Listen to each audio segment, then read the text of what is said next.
Hello students, welcome to Adda 24/7 School. I'm Rebecca and in this video session, I'm going to take one chart revision of yours and the chapter which I have chosen is chapter number 5 taken from the book Flamingo and the name of the chapter is Indigo written by Louis Fisher. जैसा कि आप यहाँ पर देख सकते हो chapter का नाम है इंडिगो। तो मैं आपको ये बताती चलूँ कि इंडिगो प्लांटेशन के ऊपर ये स्टोरी है और ये स्टोरी आप जब पढ़ोगे तो आपको पता चलेगा गांधी जी की बायोग्राफी हमें इसमें बताई गई है। गांधी जी ने अपना पहला फ्रीडम स्ट्रगल कहाँ से स्टार्ट किया वो आपको यहाँ पर पता चलेगा। इंडिगो मैं आपको बता दूं बेसिकली उस टाइम पर इंडिगो प्लांटेशन हुआ करता था और इंडिगो प्लांटेशन को हिंदी में बोलते हैं नील की खेती की जाती थी। तो बेसिकली ये जो प्लांट था इससे कलर प्रोड्यूस होता था, एक नीला रंग प्रोड्यूस होता था जिससे कपड़ों को डाई किया जाता था, राइट। तो इसी की बहुत ज़्यादा इम्पोर्टेंस थी और हमारे जो भारतीय किसान उनसे ये नील की खेती करवाई जाती थी।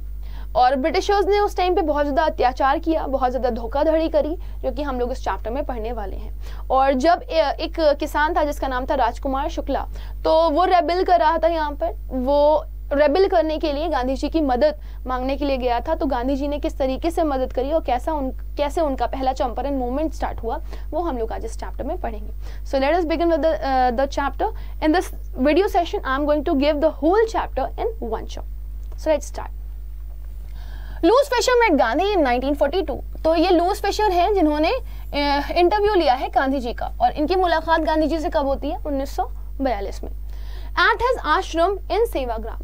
तो सेवाग्राम, ठीक है, सेवाग्राम में इनका, Sevagram is in Ahmedabad, right. तो इनके आश्रम में ही लूइस फिशर इनसे मिलने के लिए आते हैं 1942 में। Gandhi told him that how he initiated the departure of the British from India. तो गांधी बताते हैं कि मैंने कोई जोर जबरदस्ती नहीं करी, मैं ब्रिटिशर्स को यहाँ से भगाने में सक्षम हुआ। तो ये शुरुआत कैसे हुई, कैसे मैंने ये सारी चीज़ें इनिशिएट की, कैसे ब्रिटिशर्स यहाँ से धीरे धीरे भारत से जाने लगे, वो मैं तुमको कहानी बताता हूँ। क्योंकि लूइस फिशर बताते हैं कि वो बहुत ही ज़्यादा इंस्पायर्ड फील करते थे when he come to know that कि गांधी जी ने इतने बड़े बड़े काम किए हैं। He recalled that in 1917, यानी कि अब ये बता रहे हैं लूइस फिशर कि गांधी जी याद कर रहे हैं उस समय को, वो समय था 1917। 1942 में इंटरव्यू हो रहा है गांधी जी का और वो रिकॉल कर रहे हैं 1917 का टाइम, राइट। तो 1917 में एक रिक्वेस्ट आई थी गांधी जी के पास and that is from Rajkumar Shukla, जो कि एक शेयर क्रॉपर था, गरीब किसान था और शेयर क्रॉपिंग करता था नील की खेती में। And he is from Champaran. So peasant का नाम क्या है? गरीब पीजेंट का नाम राजकुमार शुक्ला, और ये कहाँ से बिलोंग करता है? He belongs from Champaran and he visited the place. और वो गांधी जी के पास आया ऐसे ही, उसे किसी ने बोला होगा कि गांधी जी के पास चले जाओ, गांधी जी तुम्हारी मदद कर देंगे। So he came to me. Gandhi had gone to Lucknow to attend the annual meeting of Indian National Congress in the year 1916। तो गांधी फिर याद करते हैं और कहते हैं कि जब 1916 का समय था तो मैं एक मीटिंग अटेंड कर रहा था लखनऊ में, मतलब मैं लखनऊ गया था, मैं वहां पे मीटिंग अटेंड कर रहा था, annual meeting Indian National Congress की। तो हर साल एक INC मतलब समिट होती थी, किसी भी जगह पे पर्टिकुलरली हो सकती थी, वहाँ पे दूर दूर से जो पॉलिटिकल लीडर्स होते थे और जो बहुत ही फेमस लोग होते थे वो आते थे और आकर के मिलते थे, सम्मेलन टाइप का होता था। तो वो याद करते हैं 1916 में भी लखनऊ में ही एक ऐसा सम्मेलन चल रहा था। Shukla told him that he had come from Champaran. वो कहते हैं राजकुमार शुक्ला ने मुझे बताया कि मैं चंपारण से आया हूँ और मुझे आपकी मदद की ज़रूरत है, तो seek his help in order to safeguard the interest of the sharecroppers. और मैं चाहता हूँ कि आप हमारी हेल्प करें, हमारी मदद करें और जो शेयर क्रॉपिंग हो रही है उसमें जो इंटरेस्ट बन रहा है उसको सेव करें, बिकॉज जो ब्रिटिशर्स हैं वो हमारे ऊपर अत्याचार कर रहे हैं और कोई भी फेयर डिसीजन नहीं लिया जा रहा और साथ ही साथ में हम लोग को बहुत ज़्यादा प्रताड़ित भी किया जा रहा है। Gandhi told him that he was busy, so Shukla accompanied him to various places till he consented to visit Champaran. अब गांधी जी उसको बोलते हैं कि देखो बेटा, मेरे पास तो समय नहीं है और मैं तुम्हारी मदद के लिए आ जाता अगर मेरे पास समय होता तो राजकुमार शुक्ला कहता है कोई बात नहीं गांधी जी, जब आपके पास समय हो तब आप मेरे साथ आ जाइएगा। तो गांधी जी की कंसेंट लेने के लिए कि गांधी जी अग्री हो जाएं, गांधी जी उसके साथ चंपारण चलें और गांधी जी थोड़ा सा न्याय दिलवा दें इसको। तो इसने गांधी जी को अकम्पनी किया, मतलब पूरे टाइम गांधी जी के साथ साथ रहा, जहां जहां गांधी जी जाते वहां वहां ये जाता। His firm decision impressed Gandhi and he promised him that he would visit Calcutta at a particular date and then Shukla could come and take him along to Champaran. अब गांधी जी कहते हैं कि वो बंदा इतना फर्म था, इतना डिटरमिन्ड था, इतना टेनेशियस था कि मैं अपनी भावनाओं को रोक नहीं पाया। अब गांधी जी ने कहा कि ठीक है, तुम मुझे इतना अप्रोच कर रहे हो, तुम इतना ज़्यादा मेरे से विलिंग हो ये जानने के लिए कि मैं तुम्हारी मदद करूं और मैं तुम्हारी मदद कैसे करूं, तो मैं तुम्हें प्रॉमिस करता हूं कि मैं तुम्हारे साथ तुम्हारे चंपारण ज़रूर आऊँगा। तो वो गांधी जी से पूछता है, अच्छा कब आप मेरे चंपारण आएंगे? तो गांधी जी कहते हैं कि अभी तो फिलहाल मैं कैलकटा जा रहा हूँ, तुम फला फला जगह मेरे को लेने के लिए आ जाना, कैलकटा में इस जगह, तो मैं तुम्हारे साथ तुम्हारे चंपारण चलूँगा। तो अब ये गांधी जी को ना, मतलब होता नहीं है, गांधी जी ने कह दिया तो पत्थर की लकीर हो गया, तो ये गांधी जी को फॉलो करता हुआ वहां तक गया। अब उसका जो फर्म डिसीजन था उससे गांधी जी बहुत इंप्रेस हुए और गांधी जी ने उससे प्रॉमिस कर लिया कि तुम कैलकटा आ जाना मेरे को लेने के लिए एक पर्टिकुलर डेट पे। तो शुक्ला जी पहुंच गए वहां पर and take him along Champaran, और फिर वो उसको लेकर के कहाँ चले गए? चंपारण। यानी कि जब कैलकटा में राजकुमार शुक्ला गांधी जी को अप्रोच करता हुआ पहुंचा, राइट, तो गांधी जी ने कहा कि मतलब मैंने आज तक अपनी लाइफ में ऐसा बंदा नहीं देखा था जो इतना फर्म हो अपने डिसीजन पर। जब गांधी जी अपना कैलकटा वाला काम करके निकल रहे थे तो वो उस पर्टिकुलर प्लेस पे अपने घुटनों के पल पे बैठा हुआ था, वो गांधी जी का वेट कर रहा था कि कब गांधी जी आएंगे और कब मैं उन्हें चंपारण लेकर के चलूंगा। तो जैसे ही गांधी जी आते हैं ये कहता है चलिए गांधी जी हमारे साथ चंपारण। शुक्ला मेट him at Calcutta and they took a train to Patna। अब ये दोनों की मुलाकात कहाँ हुई? कैलकटा में, और गांधी जी शुक्ला के साथ पटना के लिए रवाना हो गए बाया train. Gandhi went to lawyer Rajendra Prasad house and they waited for him। अब गांधी जी कहते हैं अच्छा मुझे बताओ मुझे कहाँ चलना है, मैं तुम्हारी मदद कैसे कर सकता हूँ, मुझे बताओ मैं तुम्हारी किस तरीके से हेल्प स्टार्ट करूँ। तो वो कहता है कि एक लॉयर हैं, आप उनसे मिल लीजिए तो आपको काफ़ी सारी चीज़ें पता चल जाएंगी और आप मेरी मदद भी कर पाओगे। तो कहते हैं अच्छा कौन है वो? तो इनको पता चलता है राजेंद्र प्रसाद है वो। अब राजेंद्र प्रसाद हमारे फर्स्ट प्रेसिडेंट इंडिया के, ठीक है, बहुत बड़े लॉयर भी हैं ये। तो गांधी जी कहते हैं अच्छा ठीक है चलो चलते। तो ये राजेंद्र प्रसाद के घर के बाहर बैठ जाते हैं और उनका इंतजार करते हैं, क्योंकि राजेंद्र प्रसाद घर पे होते नहीं हैं। तो उनके जो बाहर सेफगार्ड्स होते हैं वो उनसे कहते हैं कि आप यहाँ पर वेट करिए, अभी राजेंद्र प्रसाद घर पर नहीं है। तो गांधी जी गरीब किसानों के साथ वहां पर बैठ करके इंतजार करते हैं राजेंद्र प्रसाद का। In order to grab complete knowledge of the situation, he reached Muzaffarpur on 15th April 1917। अब गांधी जी कहते हैं कि जो मुझे राजकुमार शुक्ला ने बताया that was not sufficient, तो मेरे लिए बेहतर ये होगा कि मैं और ज़्यादा इन्फॉर्मेशन इसके बारे में ले लूँ कि आखिर माजरा क्या है, किस वजह से ये लोग इतने ज़्यादा परेशान हैं। तो गांधी जी कहते हैं कि मुझे इसके बारे में कंप्लीट नॉलेज तो लेनी ही पड़ेगी, तो मेरे को जानना है कि मैं कैसे इसके बारे में पूरी चीज़ें पता कर लूँ। तो इस वजह से वो मुजफ्फरपुर चले जाते हैं और वो डेट क्या थी? 15 अप्रैल 1917। तो 15 अप्रैल 1917 में गांधी जी मुजफ्फरपुर पहुंचते हैं पता करने के लिए कि पूरा मसला क्या है। He was welcomed by Professor J.B. Kripalani and his students। तो जब ये मुजफ्फरपुर जाते हैं तो इनको बहुत ही इज्जत मिलती है। क्यों? क्योंकि प्रोफेसर J.B. कृपलानी जिनकी बारे में कहा जाता है कि he is the old acquaintance of Gandhi ji, मतलब जान पहचान के थे ये गांधी जी के। तो J.B. कृपलानी जो कि एक प्रोफेसर भी थे, वो अपने स्टूडेंट्स के साथ आते हैं भारी मात्रा में गांधी जी का स्वागत करने के लिए। Gandhi was surprised to see the immense support from an advocate of home rule like him। अब गांधी को लगता है मतलब एक इंसान मेरी तरह जो कि ब्रिटिशर्स के अगेंस्ट है और गरीब किसानों की मदद करने जा रहा है, और लोगों के अंदर तो ये डर होना चाहिए क्योंकि उस टाइम पे ब्रिटिशर्स बहुत ज़्यादा हावी थे और उन्हीं के ही डिसीजंस माने जाते थे। तो गांधी जी बड़े ही हैरान हो रहे थे कि एक ऐसा इंसान जो भारत को सपोर्ट कर रहा है, ब्रिटिशर्स को नहीं, और जो होम रूल चाहता है, उस जैसे इंसान की इतने सारे लोग कैसे मदद कर सकते हैं। Here immense means very great, ठीक है। तो इतनी भारी तादाद में वो देखते हैं कि लोग मेरे सपोर्ट में, तो बड़ा ही शॉक्ड हो जाते हैं। He also met some lawyers who were already handling the cases of sharecroppers। फिर मुजफ्फरपुर में ही रह करके वो काफी सारे वकीलों से मिलते हैं। तब उन्हें पता चलता है कि बहुत सारे वकील ऐसे हैं जो कि इन शेयरक्रॉपर्स का ऑलरेडी केस संभाल रहे हैं। और as per the contract 15% of the peasants land holding was to be reserved for cultivation of indigo, the crop of which was given to the landlord as rent.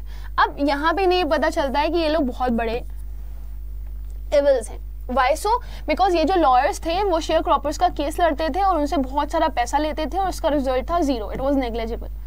तो उन्हें पता क्या चलता था कि जो कॉन्ट्रैक्ट बनाया गया था उसके हिसाब से जो 15% था पीजेंट का लैंड होल्डिंग वो रिजर्व कर दिया गया था कल्टीवेशन के लिए, कि आपका जो पूरा जमीन है उसमें जो 15% का हिस्सा है उस पर आपको खेती करनी है और ये जो क्रॉप उगेगी ना ये आपको किसको देनी है, ये आपको लैंडलॉर्ड्स को देनी है एज अ रेंट। मतलब ये जमीन का 15% हिस्सा आप क्या करोगे, खेती करोगे और उसकी जितनी भी खेती होगी वो सारी की सारी आप किसको दे दोगे, उठा करके लैंडलॉर्ड्स को, यानी कि ब्रिटिशर्स को। ये कॉन्ट्रैक्ट था। The system was very oppressive. अब गांधी जी ने जैसे ही ये कॉन्ट्रैक्ट पढ़ा तो उन्हें समझ में आ रही ये तो बहुत ही प्रताड़ित कर देने वाली चीज है। मतलब 15% में वो खेती भी करेंगे और उसके बाद उन्हें कुछ मिलना भी नहीं है। Gandhi wanted to help the sharecroppers. अब गांधी जी को लगा अच्छा मसला यहाँ पर खराब हो रहा है, इसलिए ये शेयर क्रॉपर्स बहुत ही परेशान हैं और अब वो चाहते थे पूरी तरीके से कि वो शेयर क्रॉपर्स की मदद करें। So he visited the British landlord. इसलिए वो कहाँ जाते हैं, ब्रिटिश लैंडलॉर्ड के पास जाते हैं, ब्रिटिश लैंडलॉर्ड एसोसिएशन के पास। But he was not given any information because he was an outsider. He then went to the commissioner of Tirhut division who threatened Gandhi and asked him to leave Tirhut. अब गांधी जी हर efforts कर रहे हैं। सबसे पहले ही कहाँ गए, ये British landlord administration के पास, एसोसिएशन के पास गए। वहां पर जाकर के इन्होंने बोला कि मेरे को पूरी इन्फॉर्मेशन चाहिए कि आखिर ये शेयर क्रॉपर्स के साथ परेशानी क्या हो रही है, क्यों इतना ज्यादा ये प्रताड़ित और ऑप्रेस्ड फील कर रहे हैं, क्यों ये लोग खुश नहीं हैं अगर आप चीजें सही कर रहे हो तो, राइट। तो गांधी जी बोलते हैं कि मेरे को बताओ चीजें क्या है। तो गांधी जी को वो लोग बोल देते हैं कि देखो तुम एक बाहर वाले हो और हम लोग बाहर वालों को किसी भी तरह की कोई भी इन्फॉर्मेशन नहीं देंगे, बिकॉज हमारे कानून के खिलाफ है कि हम किसी बाहर वाले को अपने घर की इन्फॉर्मेशन दें। तो गांधी जी कहाँ चले जाते हैं, कमिश्नर के पास चले जाते हैं, तिरहुट डिवीजन के, राइट। तो वहां पर गांधी जी को डरा धमका दिया जाता है, कहते हैं देखो अभी के अभी यहाँ से निकल जाओ, नहीं तो तुम्हारे साथ बहुत बुरा होगा, तुम्हें जेल भेज दिया जाएगा, तुम्हारा करियर खराब हो जाएगा, और बहुत सारी उलझी हुई चीजें उनको बोली जाती हैं। सो ही गॉट अ नोटिस, बड़ा सा लंबा चौड़ा उनको नोटिस दिया जाता है जिसमें लिखा होता है कि गांधी जी निकल जाओ यहाँ से। इंस्टेड ऑफ रिटर्निंग, रिटर्न करने के बजाय वो कहाँ चले जाते हैं, मोतीहारी। नाउ मैं आपको बता दूं, this Motihari is the capital of Champaran.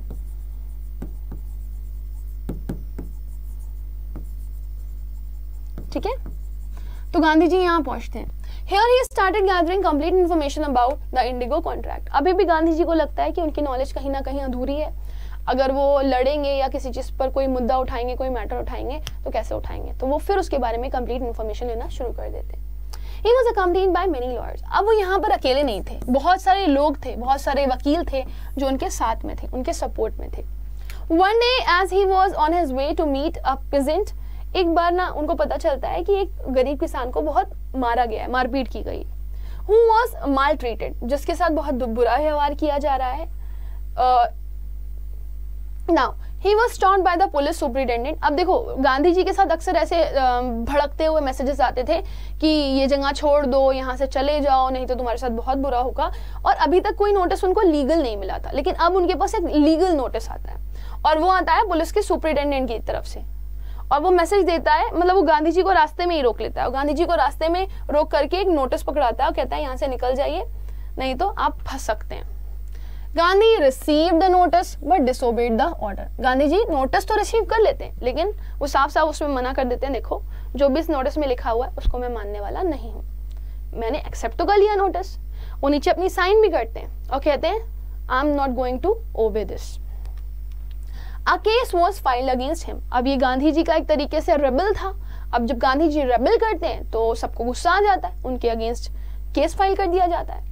Many lawyers came to advise him, but when he stressed, they all joined his struggle and even consented to go to jail in order to help the poor peasant. और जब गांधी जी के खिलाफ case कर दिया जाता है तो वो पहुंच जाते हैं कहाँ, अपनी विटनेस के लिए। तो गांधी जी कोर्ट में खड़े हुए हैं और इनकी सुनवाई करी जा रही है, और उस समय बहुत सारे लोग आते हैं गांधी जी को एडवाइस करने के लिए। और when he stressed, they all joined his struggles and even consented to go to jail in order to help the poor peasant. अब यहाँ पर गांधी जी के पास बहुत सारे लॉयर्स तो आते हैं, तो लॉयर से वो बात करते हैं, मतलब भारी तादाद में लॉयर्स इकट्ठे हो जाते हैं, सब उनकी मदद में खड़े होते हैं। तो ये बात करते हैं लॉयर से, कहते हैं देखो अगर मैं जेल चला गया तो अभी तो मैं यहाँ खड़ा हुआ हूँ, तुम लोग मेरी मदद के लिए हो, तुम मुझे सलाह देने के लिए हो, लेकिन अगर मैं जेल चला गया तो ये लोग गांधी जी से बोलते हैं तो फिर हम भी चले जाएंगे, अगर आप जेल में होंगे तो फिर मेरा यहाँ पे रहने का क्या फ़ायदा। तो गांधी जी कहते हैं कि जो लड़ाई शुरू हुई है वो तो ख़त्म होगी ही नहीं, गरीब किसानों का क्या होगा। तो जो लॉयर्स होते हैं उनके दिमाग में गांधी जी कहीं ना कहीं ये डाल देते हैं कि तुम्हारे यहाँ के गरीब किसान हैं, हमारे नहीं है, हम एक आउटसाइडर होकर के उन लोगों के लिए लड़ रहे थे और हम यहाँ जेल पहुँचने वाले हैं, तुम लोगों ने कुछ नहीं किया। तो ये सब मिल करके बात कर रहे होते हैं कि गांधी जी जो कि एक आउटसाइडर हैं, जिनका कोई लेना देना नहीं है गरीब किसानों से, वो गरीब किसानों की मदद कर रहे हैं। कितनी शर्मसार बात है कि हम लोग मदद नहीं कर रहे गरीब किसानों की। तो उनमें से जो मेन हेड होता है, लॉयर जो सबसे बड़ा होता है, वो एडवाइस करता है कि हमें रुक जाना चाहिए। तभी गांधी जी की बातचीत के बाद कंसेंट कर लेते हैं लोग, अग्री कर लेते हैं कि गांधी जी को अगर जेल भेजा जाएगा तो फिर हम भी जेल जाएंगे, क्योंकि गांधी जी सच का साथ दे रहे हैं और हम लोग भी सच को सपोर्ट करेंगे।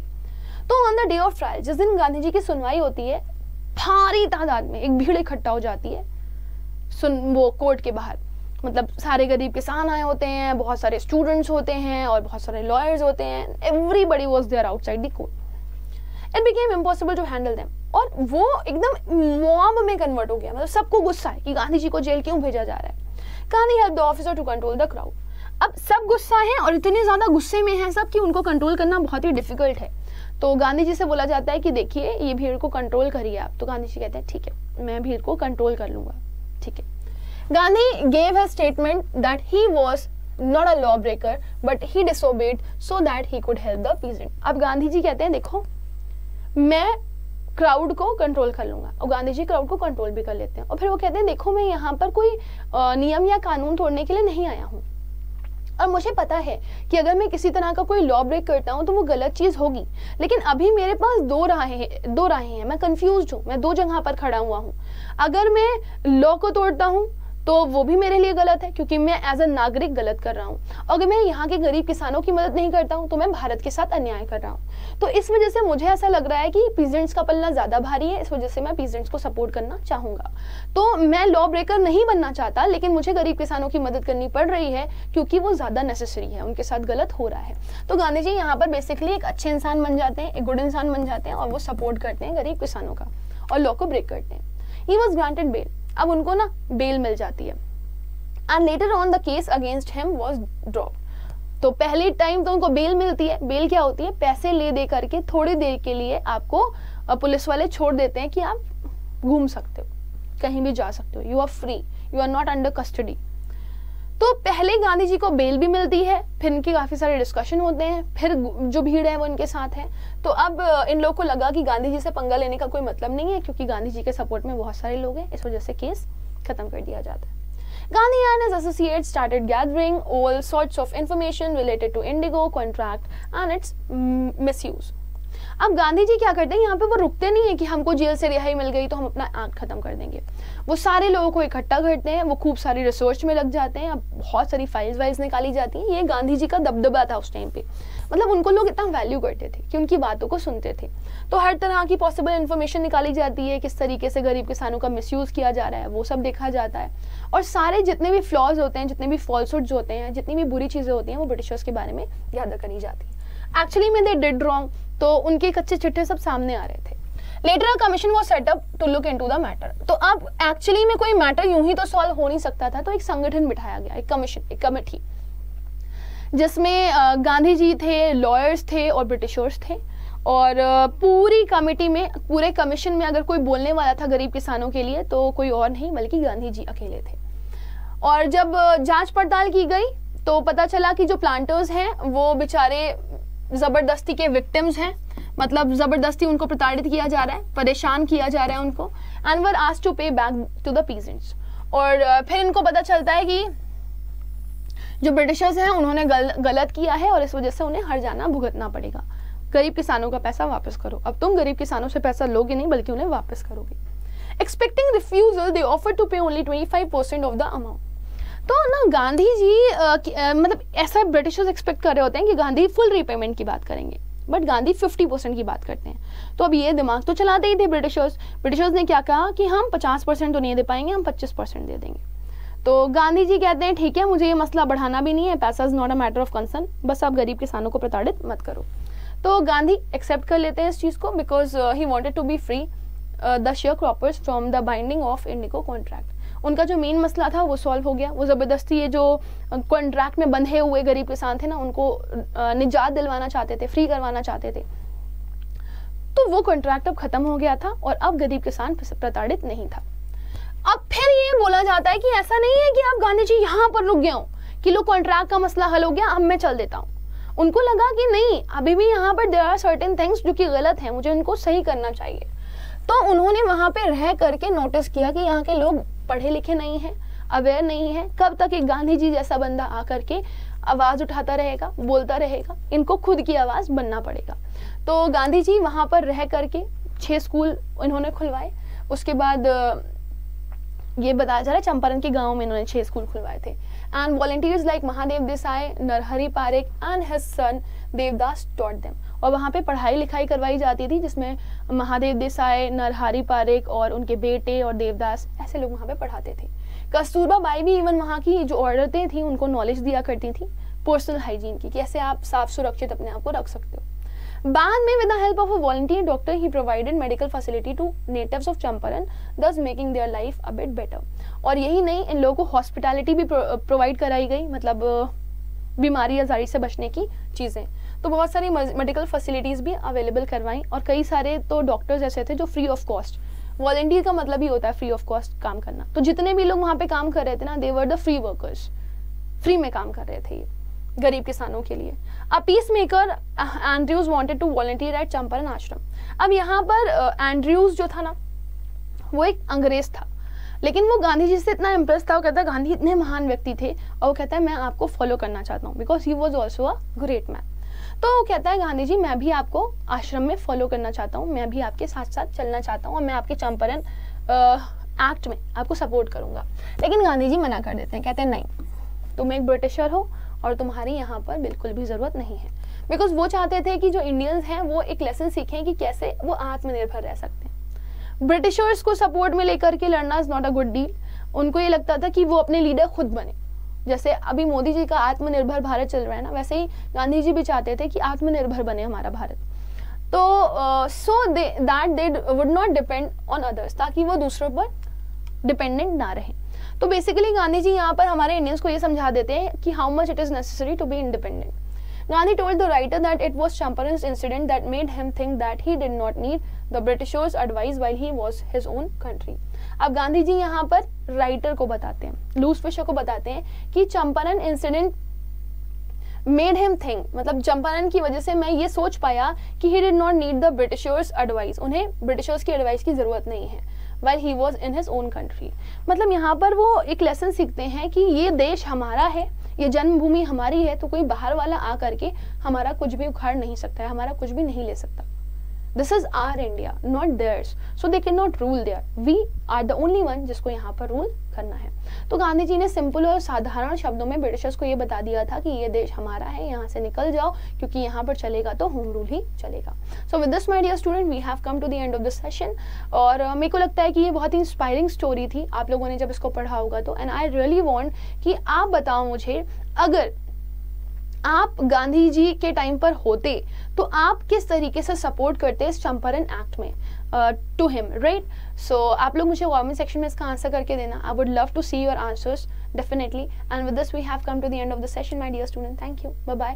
But do not forget to like it and share it also, and if you are new here, do not forget to subscribe it also. Thank you, bye bye, and take care.